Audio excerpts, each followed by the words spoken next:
hi hello नमस्ते केनता अच्छन समस्ते सब बने बने तो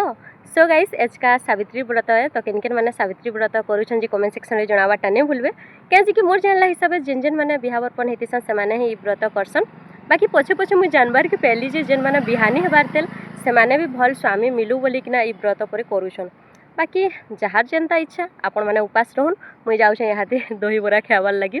बाकी गोटे जिनिस खाली दुख लगुच मुई यहाँ अच्छे भुवनेश्वर रे आ जदि मुई गाँव रे थी बेले भिन्न भिन्न प्रकार फलमूल खाबार के मिली थी आजका जेहेतु गाँव रे उपास रही सभ्य आउ बढ़िया लगसी आजका माने बहुत फलमूल खाबार के मिलसी सेव संतरा अंगूर आम सबू पूरा बाकी छाड़न से कथा बाकी मुई गोटे जिनिस नोटिस कर माने सबु पिले झील माने माने टुकिल मान ही के उपास करसन माने भल स्वामी मिलू बोलिकिना पिला माने के उपास नहीं करन से मानकु भी तो भल वाइफ दरकार ना